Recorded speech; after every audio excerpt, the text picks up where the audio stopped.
The tax preparer opened the first ledger, turned 3 pages, and stopped. I can't prepare a return from this. My husband had dropped the canvas grocery bag beside my chair 10 minutes earlier. 3 unsorted ledgers leaned out of it, surrounded by loose receipts, unopened bank statements, and a Ziploc bag full of something that looked like wet confetti. "Claire can fix it," Ben said. "That's what she does." His mother pushed the bag against my ankle.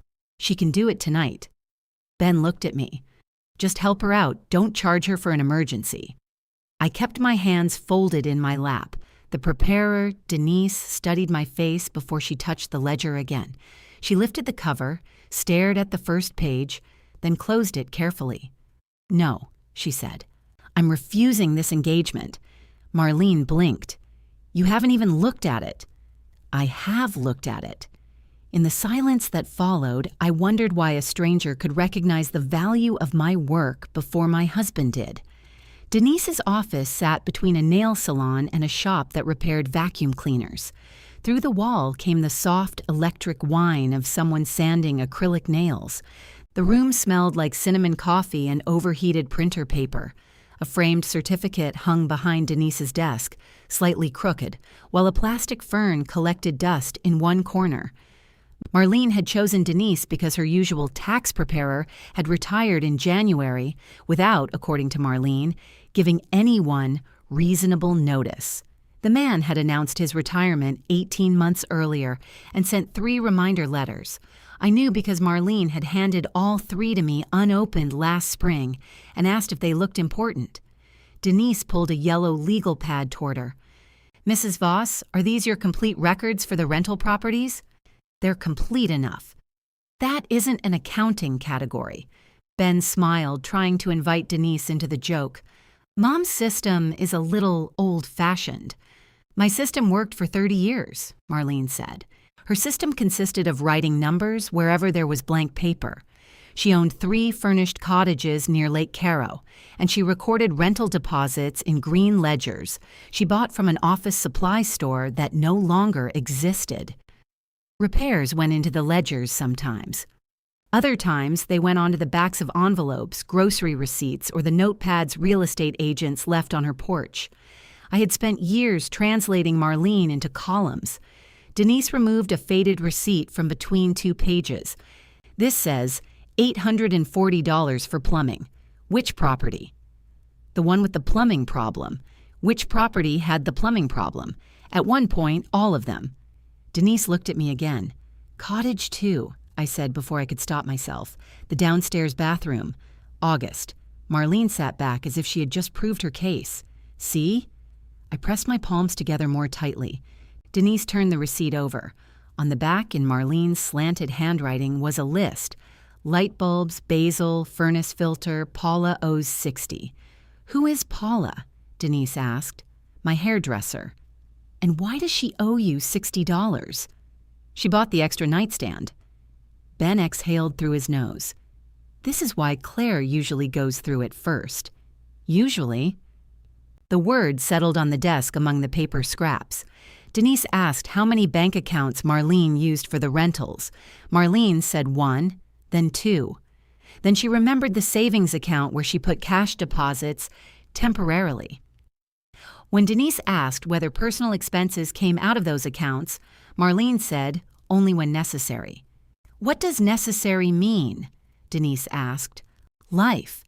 Denise put down her pen. "To prepare accurate returns, I need reconciled accounts, categorized income and expenses, supporting records, and a clear separation between personal and business transactions. I don't have those things. That's why Claire is here," Ben said. I turned to him. "I thought I was here because we were having lunch afterward." "We are." "You didn't mention the ledgers." "Because I knew you'd turn it into a whole negotiation." Denise became very interested in aligning the corners of her legal pad. Marlene's lipstick had feathered into the fine lines around her mouth.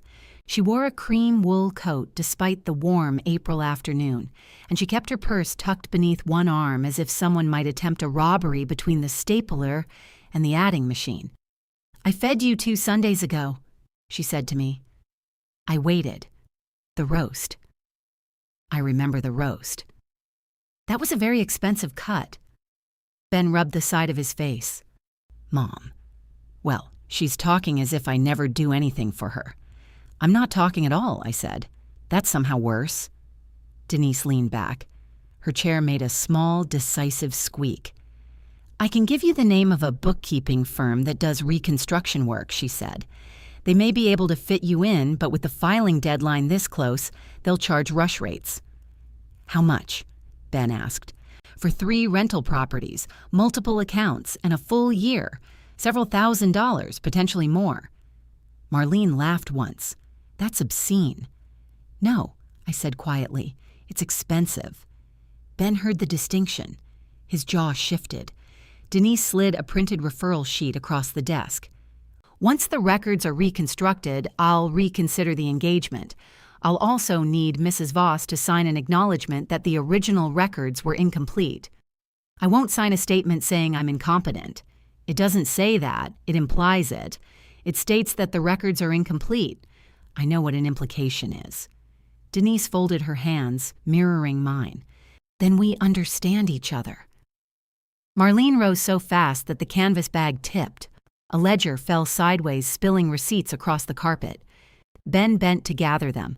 I watched him pick up a hardware store receipt, a dry cleaning ticket, and a square of paper with 1,275 written on it in blue ink. Claire, he said. Not please. Just my name, carrying the shape of an instruction. I stood and put on my jacket. He stared at the receipts in his hand. Seriously? Denise came around the desk with an empty file folder and helped him collect the papers.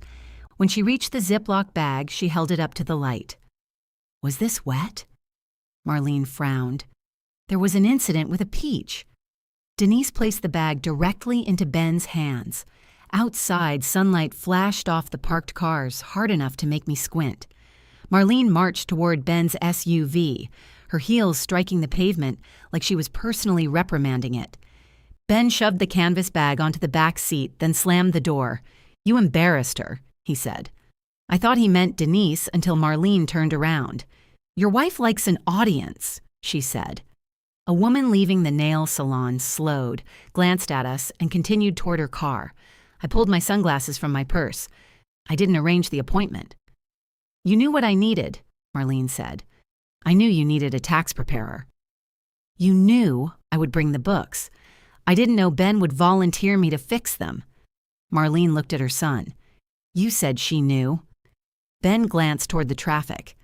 I said she knew about the appointment. No, you said, don't worry, Claire will handle the messy part. He shoved his hands into his pockets. That was one of Ben's tells. When he was angry, he pointed. When he was caught, he hid his hands.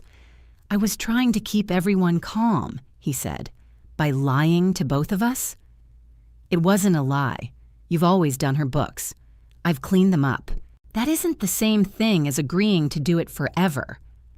Marlene made a disgusted sound. You act like I've asked you to dig a ditch. I'd charge for that, too. You work from home, above the garage. That's home. Location doesn't turn labor into leisure. Ben gave me the warning look he used when he thought I was choosing exact language to make someone else sound foolish. He had once loved that I could find the clean edge of an argument. Lately, he treated it as a weapon I had brought into the marriage without declaring. Can we lower the temperature? He asked. Marlene opened the passenger door. My temperature is perfectly normal. She sat down and closed the door. Ben came closer to me. His voice dropped. You know what she's like when she feels cornered. Yes. And you did that in front of a stranger. Denise cornered her with questions about her own records. You could have stepped in. I did. I identified the cottage with the plumbing repair. He looked away, fighting a smile despite himself. For 1 second, we were almost us again. The two people who could find the absurdity in the same room. Then Marlene tapped the horn. Ben's face closed. Look, just sort the ledgers. I'll scan whatever you need. We can do it together. Do you know how to reconcile an account? You can show me. Tonight? Sure. What was the balance in her rental checking account on December 31st? How would I know? That would be lesson 1. He looked toward the SUV. Why are you making this so hard? The question was so familiar I could have answered it from memory. Hard meant visible. Hard meant anything he had expected me to absorb without changing shape. How much did you tell her it would cost? I asked. I didn't. Then what did you promise? Nothing. Ben. He dragged a hand over his hair. I said you'd probably be willing to get her organized before the appointment, without asking me. I was going to ask. When? Tonight. After the appointment? It's been a busy week. The vacuum repair shop behind him displayed 3 machines in the window like obedient silver pets. A handwritten sign promised free estimates. Ben followed my eyes and gave a humorless laugh. Fine, he said. Send her an estimate. A family estimate. Something reasonable. I don't have room for a reconstruction project.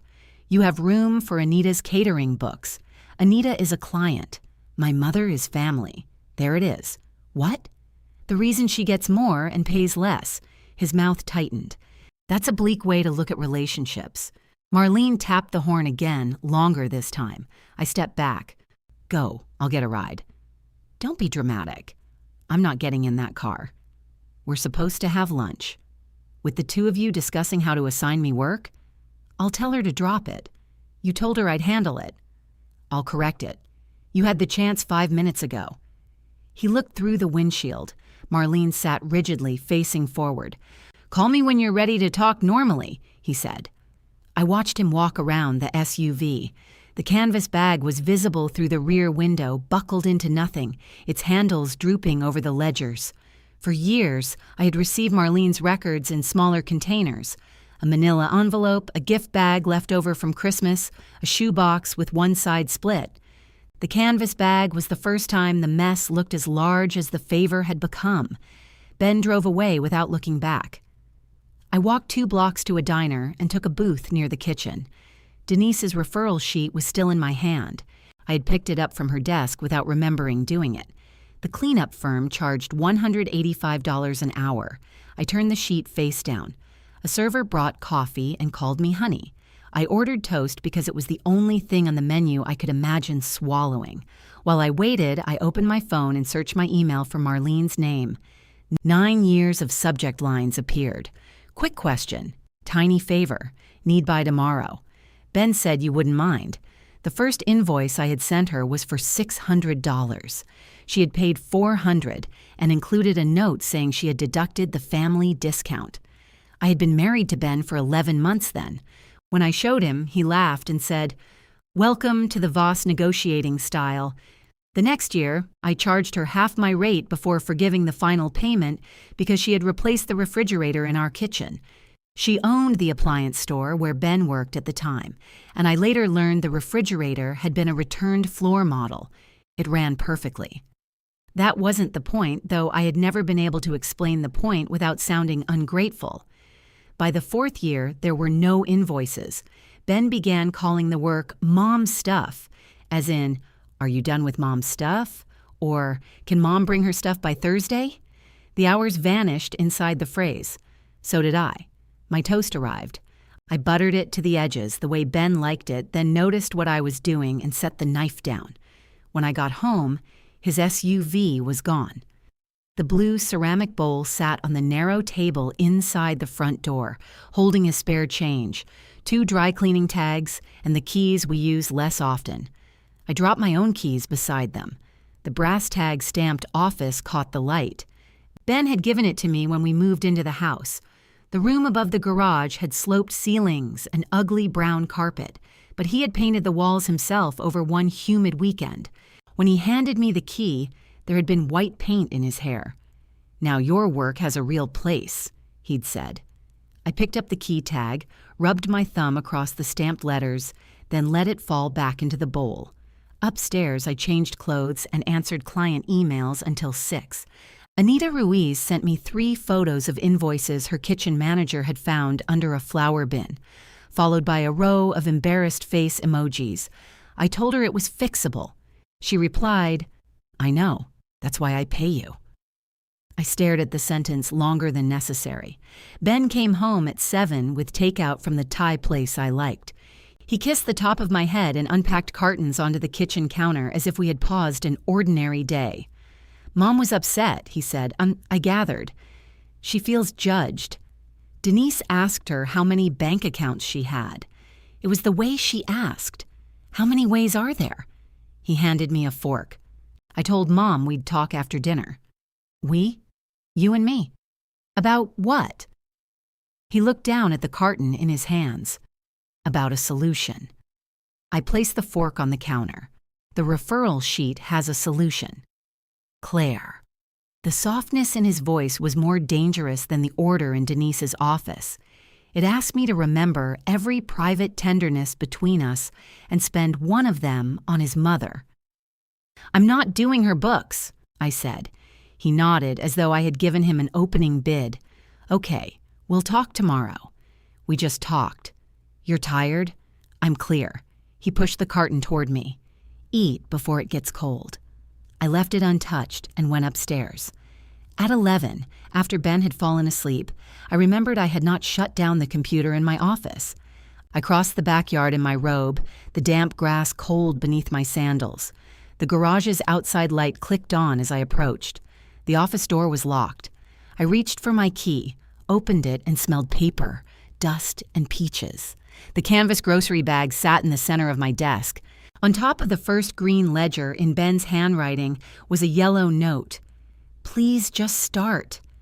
I stood there long enough for the motion light to shut off behind me.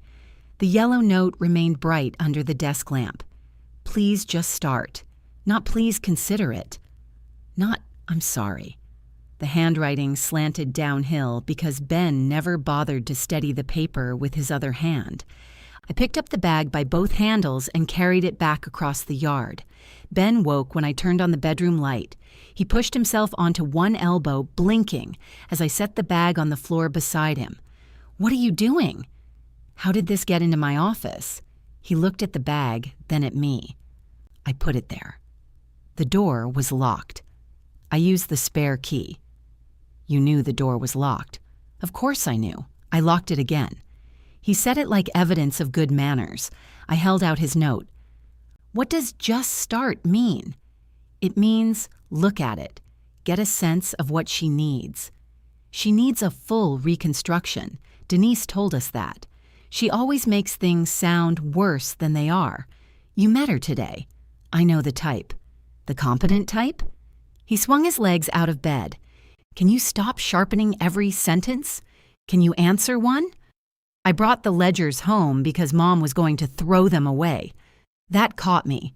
She said if everyone thinks they're worthless, she might as well start over next year. I wasn't going to let her do that. I brought them here so they'd be safe.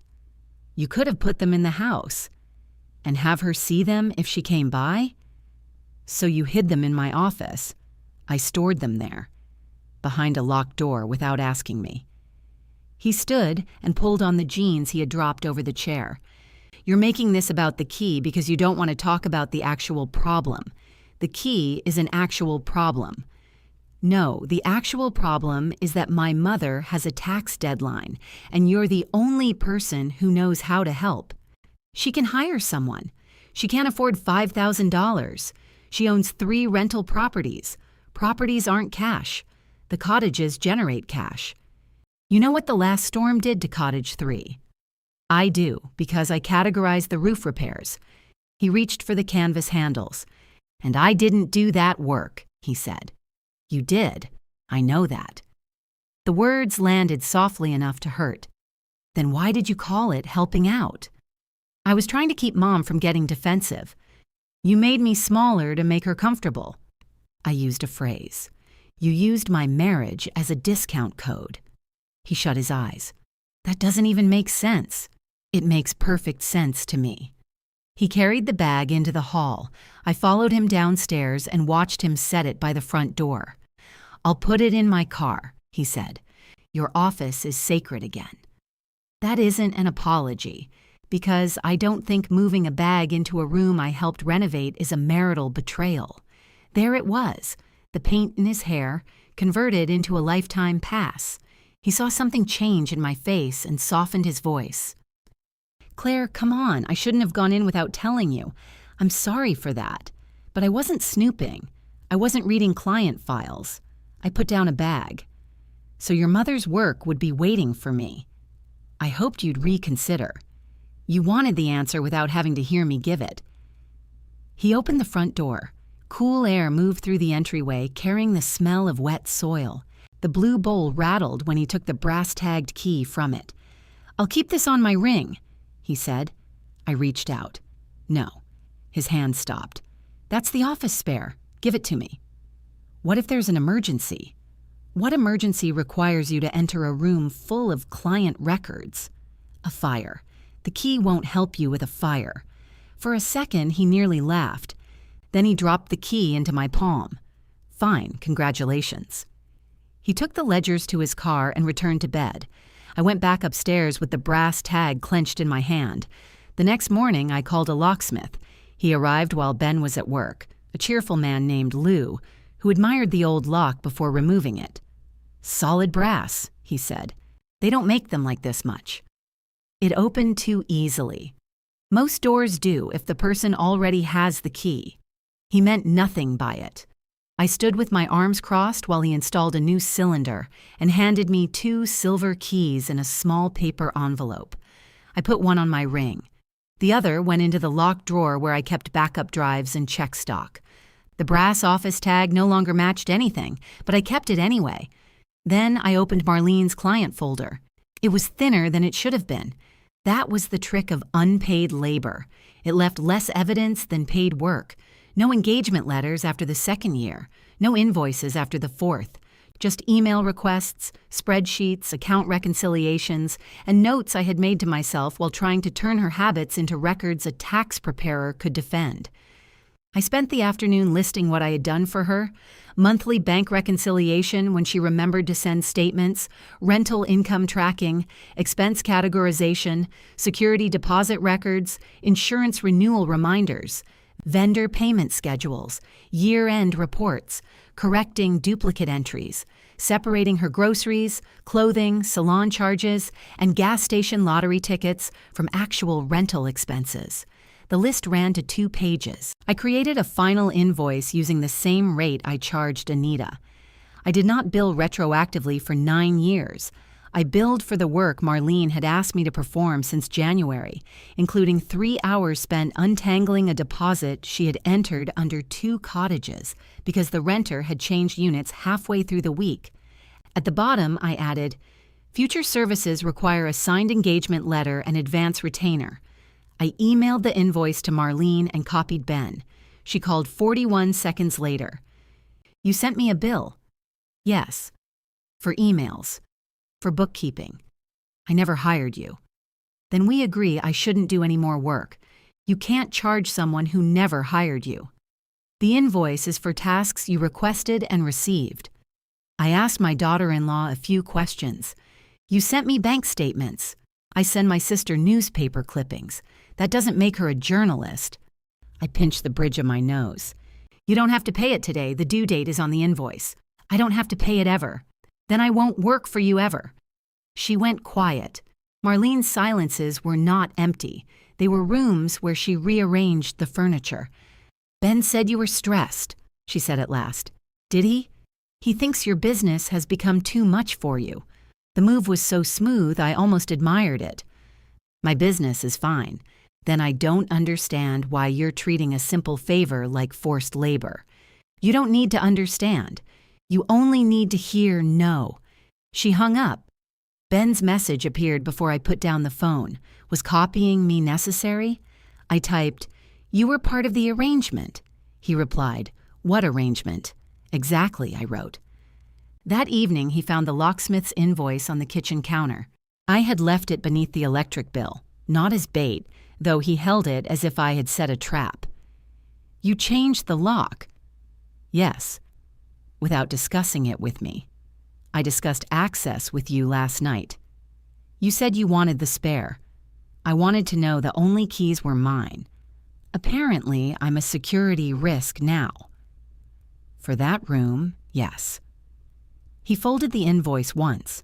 Precisely. Ben handled paper carefully when he wanted to tear something else. Do your clients know you work in a building I partly pay for? My clients know my business address. The garage roof needs work. Are you planning to pay for that alone too? If that's what it takes. He placed the invoice back on the counter. You're turning one bad afternoon into a border dispute. You crossed the border carrying paperwork. That got the laugh he had been trying to suppress since the parking lot. It escaped him in a short burst, and mine followed before I could stop it. For a few seconds, we stood across from each other, laughing at the ridiculous accuracy of it. Then he looked at me with the old warmth in his face. I miss you, he said. I'm right here. No, you're preparing evidence. The warmth disappeared. He slept facing the edge of the bed. I lay awake listening to the faint gutter drip outside our window and wondered whether he missed me or the version of me who made resistance look unnecessary. Marlene mailed a check for half the invoice. In the memo line, she wrote, "Paid in full." I deposited it as partial payment and emailed a receipt showing the remaining balance. She replied with a photograph of the canceled check and 3 question marks. Then the request stopped. For the first time in years, March and April passed without Marlene's name appearing in my inbox every other day. I did not remind her that the liability policy on Cottage 2 renewed on May 1st. I did not ask whether the new water heater had been paid from the rental account. I removed her businesses from the dashboard of my bookkeeping software and archived the digital folders I had maintained at my own expense. Each small removal felt less like revenge than unplugging appliances before a storm. Ben began spending Tuesday and Thursday evenings at her house. He carried home questions disguised as observations. Mom says her deposits never match the bank even when you did them. Then she should tell her new bookkeeper. Apparently, the woman says your spreadsheets are overcomplicated. Then she should use simpler ones. She says you left things unfinished. My final reports were attached to the invoice. He would open the refrigerator, inspect its contents, and close it without taking anything. The new bookkeeper was named Shelley. I learned this because Marlene sent me an email meant for her. Claire used some weird system, but the formulas are probably salvageable. Ben can get into the old files if needed. 7 minutes later, a second email arrived. Please disregard. I forwarded both to Ben. He called from work. I don't have access to your files. I know. She thinks I do because I told her I'd help find the spreadsheets. They're her spreadsheets. I already sent her copies. She can't open one. Then Shelley can help her. Can you resend it in an older format? No. There was a pause filled by the murmur of his office. You're enjoying this, he said. I'm invoicing Anita while we talk. I'm enjoying that. You know what I mean. I really don't. She made you feel unappreciated, and now you get to watch her struggle. Your mother can stop struggling whenever she chooses. She can sign an engagement letter and pay me, or she can pay someone else. You know she won't come back after that invoice. I know. He lowered his voice. Is that what you wanted? I clicked save on Anita's account. I wanted her to stop assuming. At Sunday dinner, Marlene served pot roast. She placed the platter in front of me with a tight smile. Careful, it's an expensive cut. Ben looked down at his plate. I took one slice. Shelley sat at the far end of the table. Marlene had invited her under the pretense of gratitude, though the thick green ledger beside Shelley's chair made the real purpose obvious. She was younger than I expected, with a high ponytail and purple-framed glasses. She spent most of dinner saying things like, "We're making progress," and "Every business has its own rhythm." When Marlene went to the kitchen, Shelley leaned toward me. Did you create the rental workbook? I did. It's very thorough. Thank you. She said it was a free template. It wasn't. Shelley's fork stopped halfway to her mouth. Ben heard us. Mom gets confused about terminology. No, I don't, Marlene said, returning with the gravy boat. I said Claire found a template and adjusted it. You said she downloaded it, Shelley replied. Marlene set down the gravy. Does it matter? Yes, I said. Ben's knee pressed against mine beneath the table, a warning or a plea. I moved my leg away. Shelley cleared her throat. I can make my own workbook. Good, Marlene said. Then we're all happy. She smiled at me while she said it. After dinner, Ben helped her carry the green ledger to the dining room. Shelley followed with a stack of bank statements, and Marlene shut the door between us. It should have felt like exclusion. Instead, I sat alone in the living room with my coffee and listened to them murmur over the numbers. Once Shelley laughed. Once Ben came out to ask where Marlene kept the 109s. I told him I didn't know. On the drive home, he seemed almost buoyant. They got through 2 accounts, he said. That's good. Shelley thinks she can finish next week. I hope she can. He glanced at me. You don't sound surprised. I'm not. You said it would take 6 to 8 weeks. I said it would take me 6 to 8 weeks if the records were complete. Shelley may work faster. She charges $28 an hour. Then Marlene found a bargain. He tapped the steering wheel in time with the turn signal. Maybe your way isn't the only way. No, I said. It's only my way. Rain started before we reached home, small silver drops racing across the windshield. The weather report had warned of thunderstorms overnight. I watched water gather along the passenger window and told myself the conversation had ended cleanly. By 2 a.m, the storm was hammering the roof. I woke to Ben shaking my shoulder. Claire. The bedside lamp came on. What? There's water in the garage. I was out of bed before I understood the sentence. We ran barefoot across the yard under one umbrella. Water streamed from the eaves and pooled around the garage foundation. Upstairs, a brown stain had spread across the sloped ceiling above my archive shelves. A drop swelled at its center. Then it fell onto the first gray box. I grabbed the box as another drop struck the lid. Ben pulled the next one from the shelf. The cardboard had already softened along one corner, bowing under the weight of the files inside. We carried both boxes downstairs, then came back for the rest while rain hammered the roof hard enough to drown out our voices. Put those by the wall, I shouted. The wall's wet, the inside wall. He moved them. I dragged the desk away from the spreading stain and unplugged the computer. A thin stream began running down the brown paneling behind the shelves. By the time we had moved everything downstairs, my robe was soaked at the hem and Ben's t-shirt clung to his back. We stood among stacked boxes, watching water drip through the ceiling into a plastic wastebasket. I'll call someone in the morning, he said. I looked at the 2 damaged boxes. The bottom of one had split. Client folders rested on the floor in a damp, sagging pile. I need to get these into the house. I'll help. We made 6 trips across the yard. The umbrella turned inside out on the 3rd and ended up leaning uselessly against the garage.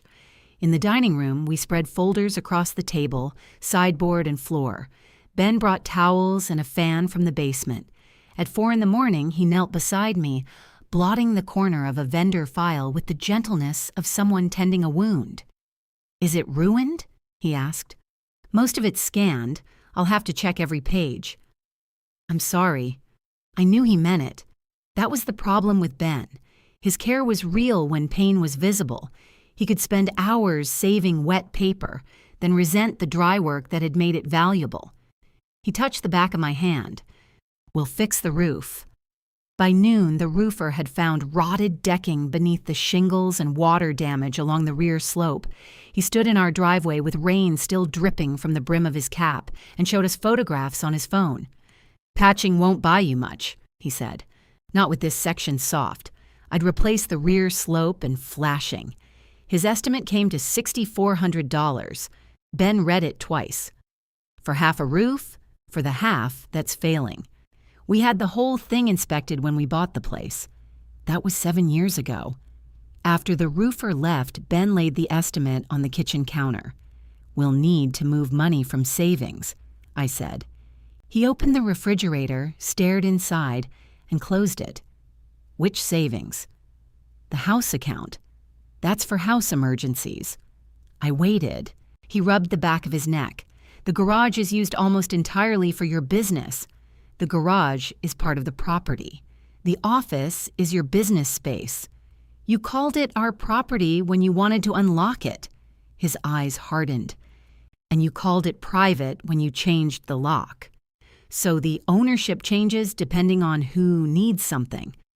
I'm saying there's a legitimate question about which account should cover it. There wasn't a legitimate question at 2 in the morning. At 2 in the morning, water was coming through the ceiling. It still is. The bucket's just catching it now. He paced to the window. My car needs brakes next month. The water heater is 12 years old. We can't empty the house account every time your business has an expense. I looked through the glass at the wet garage roof. Every time? You know what I mean. I know exactly what you mean. My business savings could cover the repair, but it would leave very little cushion. Ben knew that. He also knew the garage added value to the house we jointly owned. None of that mattered as much as winning back the ground he believed the new lock had taken from him. He picked up the estimate. Let's get another quote. The second was higher. For 3 days, I worked at the dining table while fans dried the files. The house filled with the smell of damp cardboard. Every meal required shifting folders to one side, and every shift risked changing their order. I woke at night certain I had misplaced something. Anita came by with 2 insulated bags and enough food for a banquet. You sounded weird on the phone, she said. Weird means hungry. She set foil pans on the only clear strip of counter. Her eyes moved over the dining room. Pipe burst? Roof leak. She picked up the edge of a warped archive box. These are client records. They're safe. Mostly. Mostly is not a calming word from my bookkeeper. I laughed despite myself. Ben came downstairs dressed for work. The roofer's coming back Friday. To repair it? Anita asked. To discuss options. Is one option a roof without a hole? He gave her his polite company smile. We're gathering information. Anita waited until the front door closed. How much? I told her. And he doesn't want to pay? He wants the business to cover some of it. What does some mean? We haven't reached the number part of the argument. She walked through the dining room, reading labels on the boxes. I have an office behind my kitchen, she said. We used it for catering consultations before everyone decided meetings should happen on laptops. It's ugly, but it's dry. I can't take over your office. You can rent it. For what? We'll figure out a fair number. I'm not accepting charity. Good, I'm not offering any. She picked up a damp folder and placed it nearer the fan. There's a door that locks, she added. I looked at her. I didn't ask, she said. Your face volunteered. Anita's back office had no windows, and one wall painted the dark red of a chain restaurant. A metal desk took up most of the room. It was not a place I would have chosen, which made choosing it feel honest. We agreed on monthly rent. She wrote the amount on a catering invoice, crossed out food services, and replaced it with office, laughing as she initialed the change. I moved active files there first. The brass office tag came with me in a desk drawer, though the key attached to it opened nothing. I told myself I had brought it because it belonged with the spare clips and old flash drives. The quiet surprised me. Behind the wall, cooks called out quantities and oven temperatures. Sheet pans clattered. Anita cursed affectionately at a delivery driver. Nobody walked in without knocking. She introduced me to the owner of the linen service she used and a man opening a second coffee shop. Both needed ongoing bookkeeping, and both asked my rates before asking for favors. At home, Ben treated the move as temporary. Once the roof is done, you can come back, he said. I signed a 6-month rental agreement. His fork paused over his plate. You signed a lease without telling me? A rental agreement. For 6 months. I need stable workspace. You have stable workspace here once the roof is repaired. You haven't approved the repair. I told you we'd split it. You said the business should pay 70%. That's a split. The garage remains ours after my business leaves it. He put down his fork. Is that the plan? To leave? I've already left the office. I mean me. The question slipped out before he could dress it as anger. I looked at him across the table. I don't know, I said. He nodded once and carried his plate to the sink with food still on it. Marlene arrived the next evening with a contractor's card. "He does excellent work," she said. "He repaired Cottage 3. She sat at our kitchen table, removed her gloves finger by finger, and offered to pay for the garage roof. Ben watched me as if he believed her generosity would expose my stubbornness. "What's the condition?" I asked. Marlene looked offended. "Family doesn't put conditions on help." "Then thank you. You can pay the roofer directly." Her lips tightened. "I would appreciate some help finishing my records." "There it is. I'm offering you more than your invoice. You're offering to repair property Ben partly owns in exchange for my labor. I'm offering to keep your little office from growing mushrooms." Ben flinched. Marlene saw it and adjusted her voice. "Claire, this has gone far enough. Shelley has done most of the work. She only needs someone to check a few classifications. Then she can check them. She lacks your familiarity with the cottages. Familiarity you said wasn't worth paying for. I paid your invoice. You paid half. It was a compromise. A compromise requires two people agreeing." Ben leaned forward. "What if Mom pays the balance? Then her old balance is paid. And you finish the books?" "No." He pushed his chair back. "Why not?" "Because I don't want the job." Marlene gave a thin smile. There, finally. This was never about money. No, it was also about consent. Don't use words like that over bookkeeping. What word would make it small enough for you? Ben stood. Enough. He walked his mother to the door, speaking too quietly for me to hear. When he returned, he picked up the contractor's card. "You could have taken the win." "I did. What did you win?" "The right to turn down bad work." He stared at the card.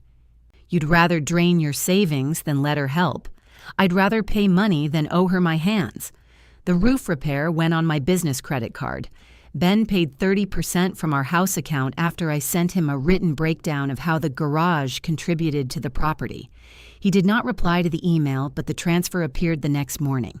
The repair was finished on a bright Monday. I stood beneath the new section while the roofer poured water from a hose across the flashing. Nothing came through. That night, Marlene's check for the remaining invoice balance arrived in our mailbox. The memo line said, "Extortion." I photographed it, deposited it, and sent a receipt. Shelley called me 2 days later. Her voice shook. "I need to ask you something about Mrs. Voss's accounts. If she hired you, you need to ask her. She told me there were 2 rental accounts." That's what she told Denise. "There are 3. I sat back in Anita's metal chair. Shelley continued. "I found deposits from the cottages going into a savings account she didn't give me. Cash deposits. Ben found an old statement in a drawer. Have you reconciled it?" "I'm not touching it." Through the wall, someone dropped a tray. The crash made Shelley inhale sharply. "She says you knew about the account," she said. "I knew it existed. I repeatedly asked for statements. She gave me 2 last year and none this year. She said the money was temporary. That's her word. Can I send you what I have?" "No. I need to know if my totals are wrong. You need to stop work until your client gives you complete records." Silence. Then she said, "I quit this morning." Ben came to Anita's kitchen before closing time. He carried a flash drive between 2 fingers. "Shelley walked out," he said. "I heard. Mom has an appointment with Denise next Friday. She isn't ready. She thinks she is." He placed the flash drive on my desk. "Shelley put everything on this. Just look at it." I left it where it was. "Please," he said. "I'm asking now." That doesn't change my answer. His gaze moved around the red office, taking in my printer, my labeled folders, the new client box on the desk. "Do you have any idea what this is doing to her?" "Yes." "And to us?" "Yes." He picked up the drive. "She has 2 cottage loans coming up for renewal. The bank wants current income statements. If Denise doesn't file, Mom can't give them reliable numbers. She should hire the reconstruction firm. She called. They can start in 3 weeks. That's better than 6. They want a $10,000 retainer. I let the number sit between us. Ben's face changed when he realized I was not shocked. That's what this work costs, I said. He closed his fist around the flash drive. On my computer, a new email appeared. The sender was Denise. The subject line was, "Confirmation of work prepared." Ben saw her name. I opened it. Denise had attached a set of financial statements Marlene had submitted that morning. At the bottom of every page, in small gray type, were the words, "Prepared by Claire Voss, Bookkeeping Services." For several seconds, the only sound in the office was the kitchen exhaust fan behind the wall. Ben leaned closer to the screen. "She used your old template. That footer isn't decoration. She probably didn't notice it. Shelley noticed enough to save the file. She was using what she had, with my business name on it." He straightened. "Call Denise and explain." "Explain what?" "That Mom didn't mean to represent it as your work." "Then whose work is it?" "Shelley did most of it. Shelley quit because she doesn't trust the numbers. She didn't finish reconciling the third account. Then nobody prepared these statements." He put the flash drive on my desk again. "Open the files, check the numbers, then they will be yours." The ease of it took my breath away. "You want me to put my name behind work I haven't done, so your mother can use it with a tax preparer and a bank. I want you to verify it. Without the complete records. She brought everything she has. That isn't the same thing. Claire, we are standing at the edge of a very expensive cliff. No, Marlene has been walking toward it for years. You just finally looked down." He stepped away from the desk. "Send whatever you're going to send." I opened a new message and copied Marlene and Ben. I wrote that I had not prepared, reviewed, verified, or approved the attached statements. I explained that my business name remained in the footer because someone had reused an old workbook I created for Marlene's prior records. I stated that I had not received complete statements for all accounts and could not express any opinion about the accuracy of the figures. Ben read over my shoulder. "You make her sound dishonest." I described the documents. "You know Denise is going to refuse her again. Then she'll refuse based on the truth." I attached the earlier emails where I had requested statements for the third account and clicked send. His face went still. Denise replied 6 minutes later. "Thank you for confirming. I cannot rely on these statements. Mrs. Voss will need completed reconstruction by an independent bookkeeper before I can proceed." Ben read that too. "I hope being right keeps you warm," he said. Anita appeared in the doorway behind him, holding a tray of stuffed mushrooms. "Food keeps her warm," she said. "Being right is more of a recreational activity." He turned, startled. She offered him the tray. "You look like you need a mushroom." "I'm not hungry." That's never stopped anyone from needing one. He left without taking it. Anita waited until the kitchen door swung shut. Then she placed the tray on my desk. "You okay?" "No." "Good answer."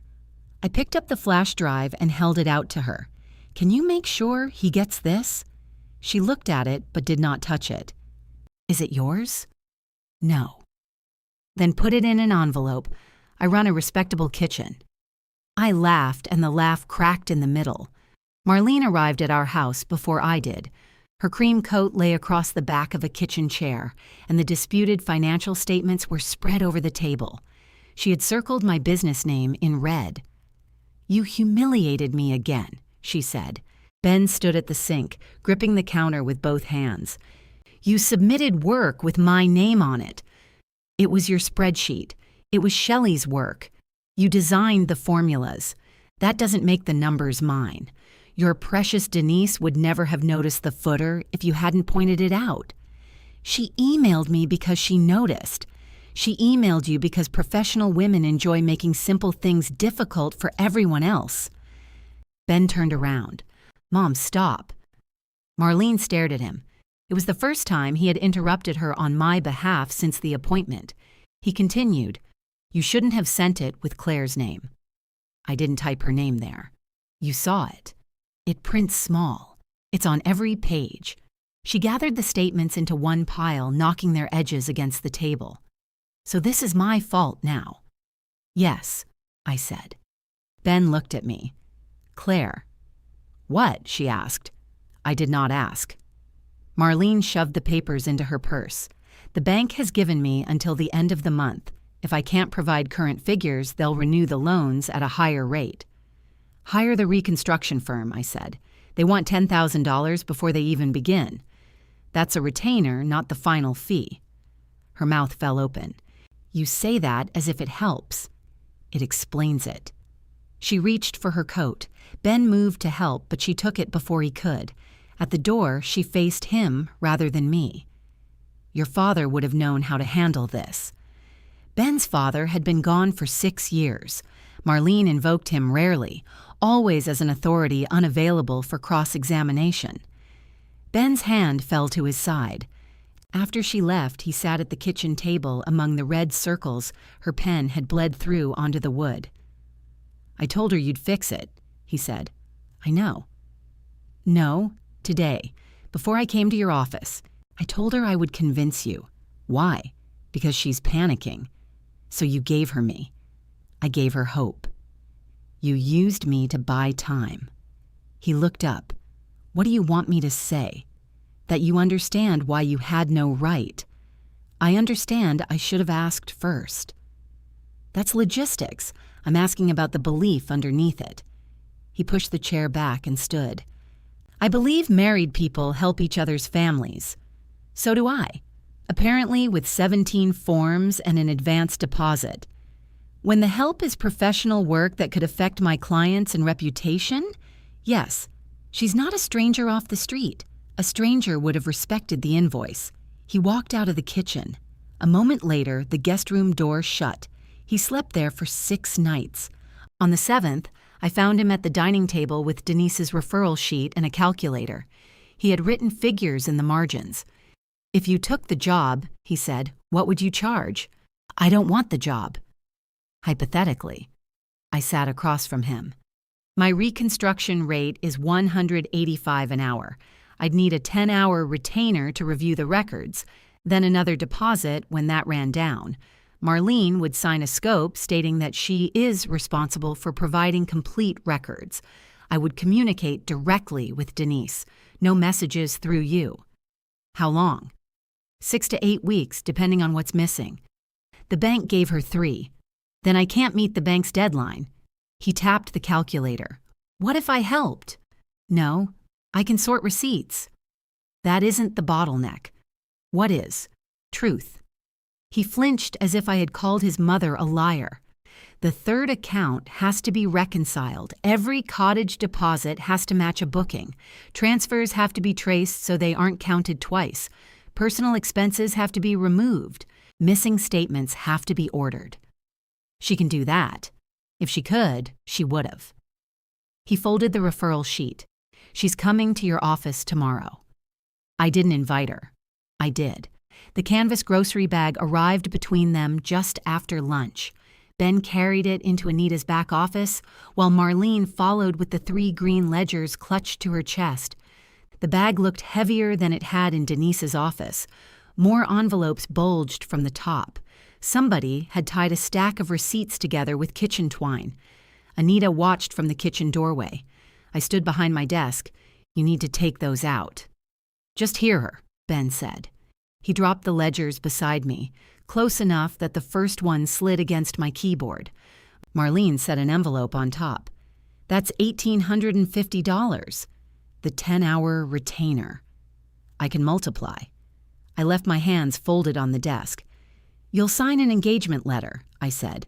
The retainer covers assessment only. If the records require additional time, work stops until the next deposit. I won't guarantee the bank deadline.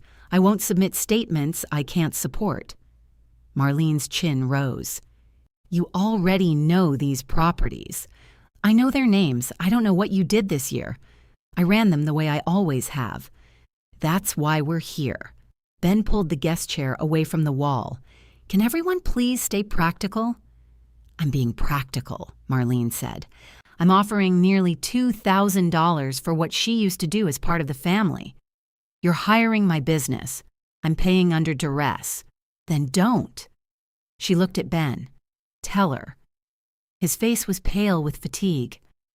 Claire, remember who your family is. I opened the desk drawer to find an engagement letter. The old brass office tag lay on top of the spare clips. I moved it aside, took out the document, and placed it beside Marlene's envelope. My terms are there. Marlene read the first page. At the clause requiring complete disclosure of every account, she stopped. I will not sign something that treats me like a suspect. It treats you like a client. You enjoy saying that. No, I need it to be true. She pushed the letter back. Ben put both palms on my desk. She could lose a cottage. She owns a business with 3 properties. Sometimes businesses sell assets. You can prevent that. I can work under clear terms. I can't prevent the consequences of records I didn't create. Marlene snatched up the envelope. Come on, Ben. He didn't move. Mom, he said, sign it. She stared at him with open disbelief. He looked at the green ledgers, then at my folded hands. Sign it and give her every statement, he said. Marlene's face tightened. If your wife wanted to help me, she wouldn't need a contract. She swept the ledgers back into the bag. Loose receipts slid across my desk. One landed against my wrist. I did not touch it.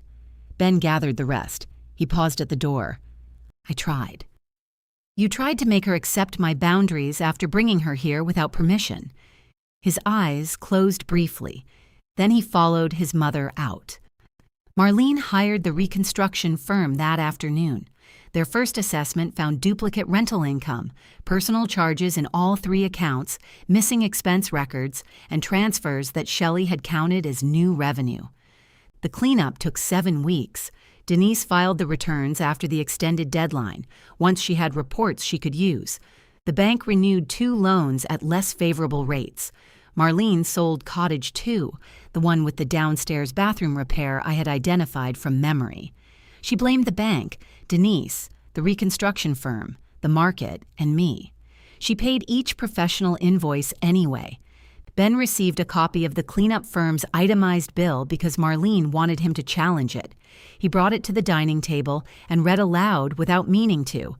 Bank reconciliations, deposit matching, expense classification, vendor verification, income statement preparation.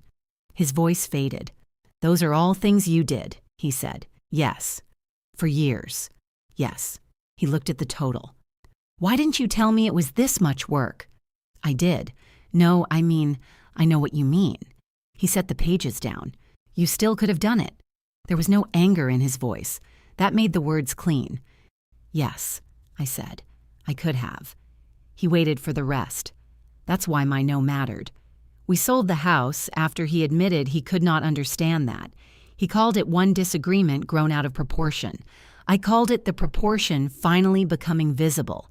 On my last morning there, the garage stood empty beneath its repaired roof. I left my house key and Ben's spare car key in the blue ceramic bowl by the front door.